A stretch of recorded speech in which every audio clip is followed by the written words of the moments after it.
اس کا نتیجہ یہ ہوا کہ مختلف علاقوں سے ایک بڑی تعداد بھیڑ کی شکل میں وہاں سے نکلی اور حضرت عثمان رضی اللہ عنہ کو خلافت سے دستبردار کرنے کے لیے مدینہ منورہ پہنچی۔ حضرت عثمان رضی اللہ عنہ کے پاس جب پہنچے تو حضرت عثمان کی طرف سے حضرت علی آگے بڑھے، حضرت عائشہ آگے آئیں، انہوں نے کہا تم لوگ کیوں آئے ہو؟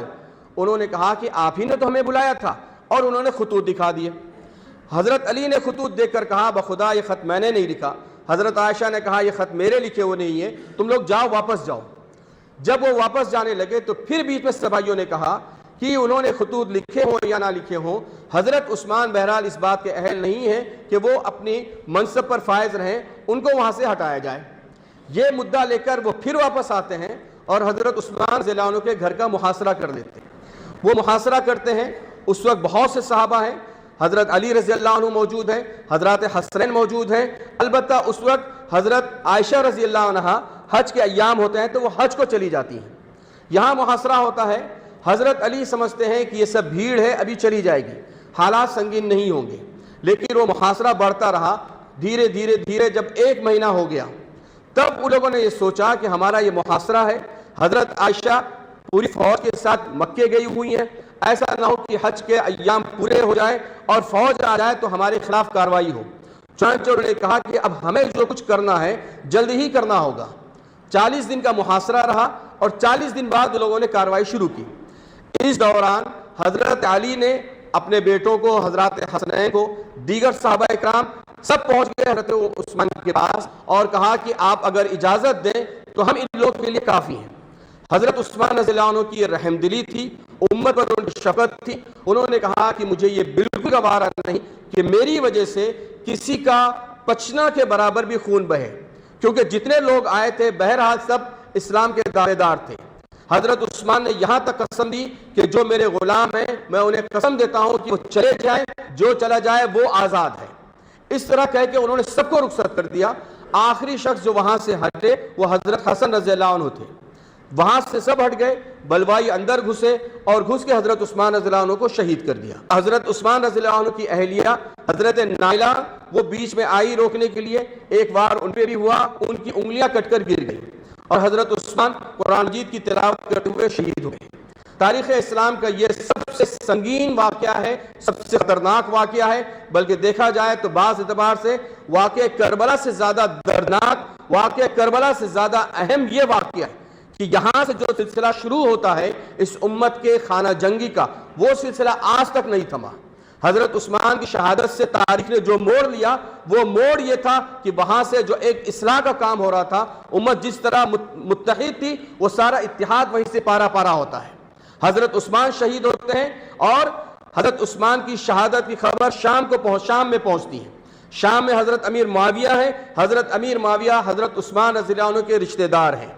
وہاں پہ جب خبر پہنچتی ہے تو وہاں کے لوگ آگ بگولا ہوتے ہیں اور وہاں پر جو ہے ایک طریقے سے یہ اعلان ہوتا ہے کہ جن لوگوں نے حضرت عثمان کو شہید کیا ہے ہم ان سے انتقام لیں گے۔ یہاں کی صورتحال یہ ہوتی ہے کہ بلوائی جب حضرت عثمان کو شہید کر دیتے ہیں، 3-4 دن اسی طرح پورے مدینے کے حالات سنگین رہتے ہیں۔ پھر بعد میں وہ سب آتے ہیں حضرت علی کے پاس اور کہتے ہیں کہ آپ خلیفہ بنیے۔ حضرت علی انکار کرتے ہیں کہ نہیں، میں خلیفہ نہیں بنوں گا، حالات اتنے خراب ہیں، حضرت عثمان شہید ہوئے ہیں، میں خلیفہ نہیں بنوں گا، کسی اور سے جا کر کہو، زبیر ہے ان سے کہو یا اور کسی کو دیکھو۔ کوئی تیار نہیں ہوتا ہے۔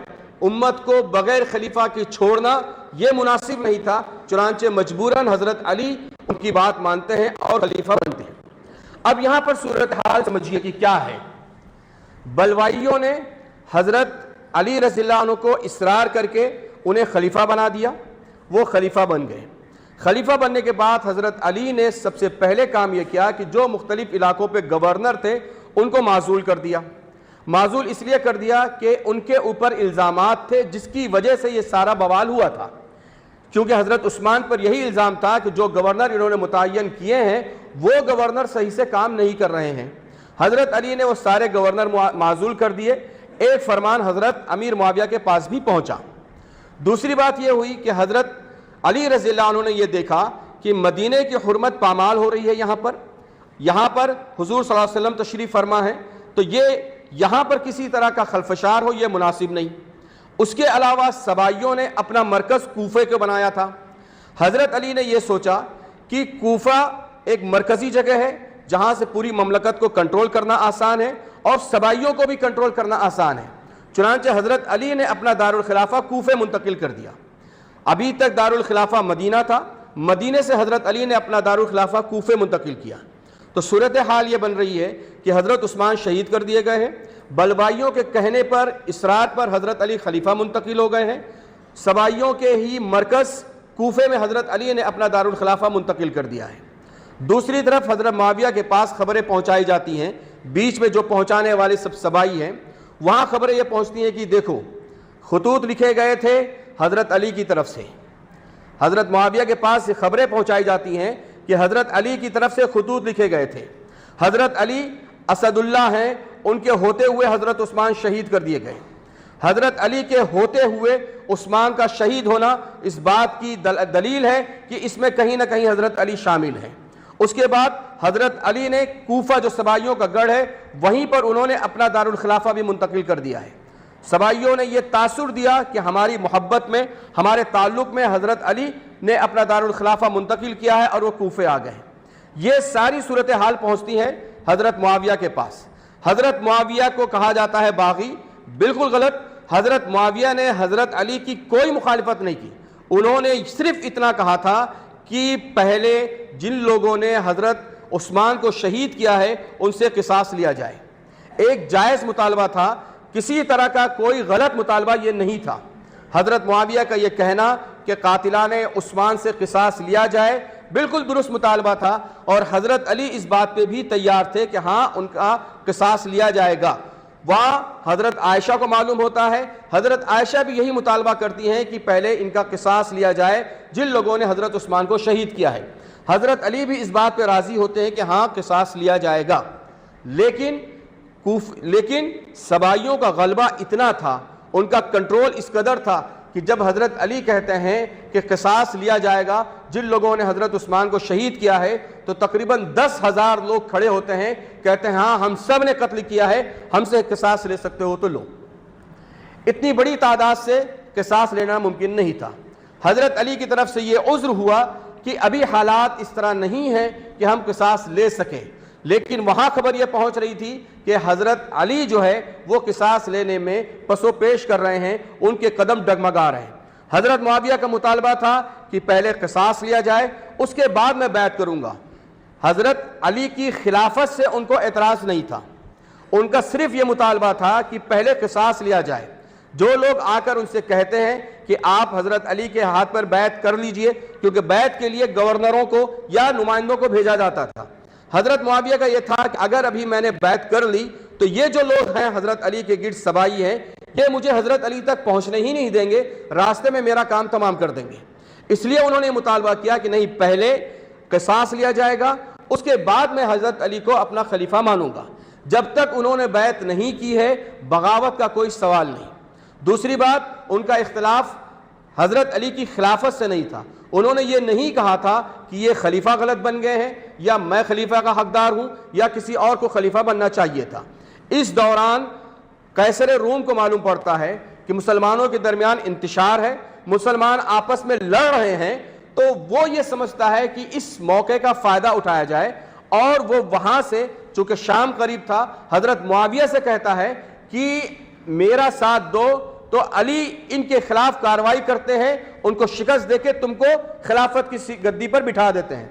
حضرت معاویہ اس کو جو خط لکھتے ہیں وہ کہتے ہیں کہ اے رومی کتے، تو یہ کان کھول کر سن لے کہ کل اگر حضرت علی سے جنگ ہوگی تو ان کی صف میں سب سے پہلے مجھے پاؤ گے۔ یہ اس بات کی دلیل ہے کہ کوئی ان کے درمیان اختلاف نہیں تھا۔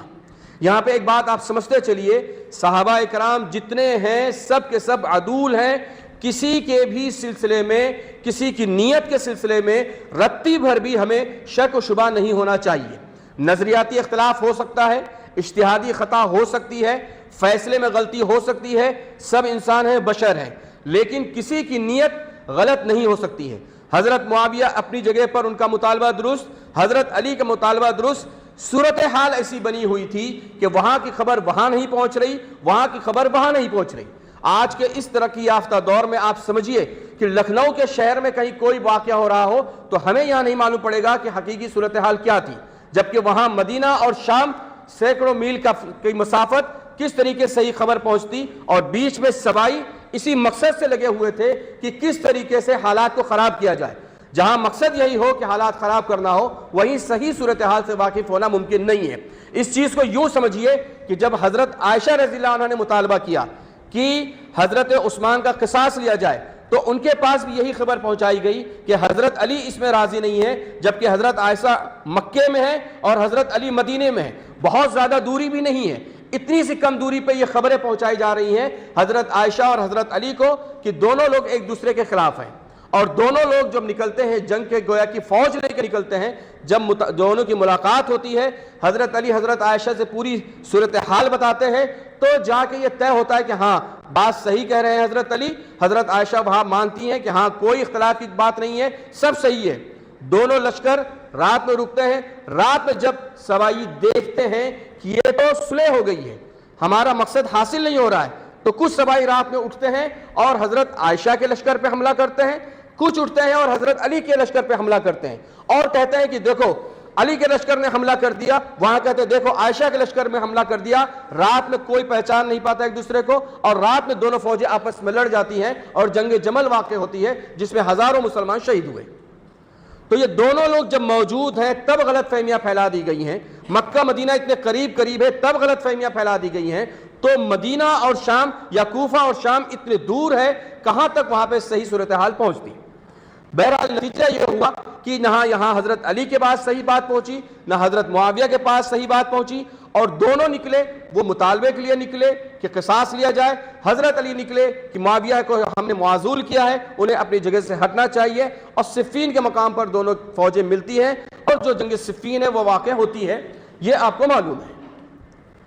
جنگ صفین جب ہو رہی ہوتی ہے تو وہاں پر جب دونوں جنگ ہو رہی ہوتی تو بیچ میں حضرت مغیرہ ابن شعبہ اٹھتے ہیں حضرت معاویہ کے کہنے پر، اور وہ قرآن مجید سامنے اٹھاتے ہیں اور کہتے ہیں کہ جنگ روکی جائے اور قرآن کے مطابق فیصلہ ہوگا۔